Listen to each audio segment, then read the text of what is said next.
ഈ വീഡിയോ രക്ഷിതാക്കളോടാണ്.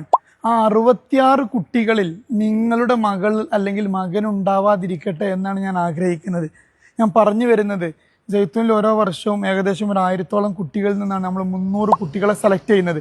അപ്പോൾ ഓരോ വർഷവും നമ്മൾ കുട്ടികളോട് അഡ്മിഷൻ എടുത്ത് അവർ വരുന്ന സമയത്ത് വ്യത്യസ്തമായ കാര്യങ്ങൾ ഡിസ്കസ് ചെയ്യുന്നതിൻ്റെ ഭാഗമായിട്ട് ഇസ്ലാമിക് സ്റ്റഡീസുമായി ബന്ധപ്പെട്ട 1-2 ക്വസ്റ്റ്യൻസ് ഞാൻ ചോദിക്കാറുണ്ട്. അതിൽ പ്രധാനപ്പെട്ട ഒരു ക്വസ്റ്റ്യനാണ് അറബിക് ലെറ്റേഴ്സ് അല്ലെങ്കിൽ ഖുർആൻ ഓതാൻ കഴിയുന്ന ആളുകൾ എത്ര പേരുണ്ട് എന്നുള്ളത്.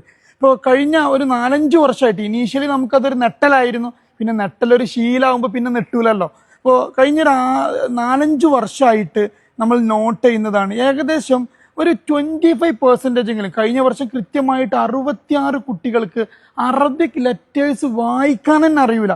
എന്ന് വെച്ചാൽ കഴിഞ്ഞ 16 വർഷമായിട്ട് ആ കുട്ടികൾ ഒരു വട്ടം പോലും ഖുർആൻ നോക്കി ഓതിയിട്ടില്ല എന്നാണ്. 300 കുട്ടികളിൽ നിന്നും നിസ്കാരത്തിലെ ദിക്റുകൾ തെറ്റുകൂടാതെ ചൊല്ലാൻ ധൈര്യപ്പെട്ടത് 25-ൽ താഴെയുള്ള കുട്ടികളാണ്. അപ്പോൾ ഒരു ബേസിക് ആയിട്ടുള്ള ഒരു വിശ്വാസിയുടെ പ്രാക്ടീസാണ് നിസ്കാരം എന്ന് പറയുന്നത്. ഈ നിസ്കാരം പോലും നിർവഹിക്കാൻ കഴിയാത്ത രൂപത്തിലാണ് നമ്മൾ മക്കളെ വളർത്തുന്നത് എന്ന് ആലോചിക്കുമ്പോൾ നമുക്ക് വലിയ സങ്കടം തോന്നുകയാണ്. മദ്രസകളിൽ നമ്മുടെ മക്കൾ പഠിക്കുന്നുണ്ട്, പക്ഷേ പിന്നീട് ഒരു പക്ഷെ മക്കൾ മറന്നു പോകുന്നതായേക്കാം.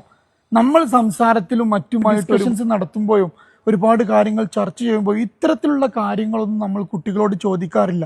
നിർബന്ധമായിട്ടും ഇടയ്ക്കെങ്കിലും നമ്മൾ കുട്ടികളുടെ പാരായണം, ഖുർആൻ പാരായണം ചെക്ക് ചെയ്യാനും അവരുടെ ബേസിക് ആയിട്ടുള്ള നിസ്കാരത്തിലെ പ്രാക്ടീസുകളും നിസ്കാരത്തിലെ അദ്കാറുകളും ഒക്കെ അവർ ചെയ്യുന്നത് കൃത്യമാണോ എന്ന് മനസ്സിലാക്കാനും ശ്രമിച്ചില്ലെങ്കിൽ ഇതുപോലെ 15-ഉം 16-ഉം വയസ്സായതിനു ശേഷവും ഖുർആൻ ഒരിക്കൽ പോലും നോക്കി വായിക്കാൻ കഴിയാത്ത മക്കളായിട്ട് നമ്മുടെ മക്കൾ അധപതിക്കും.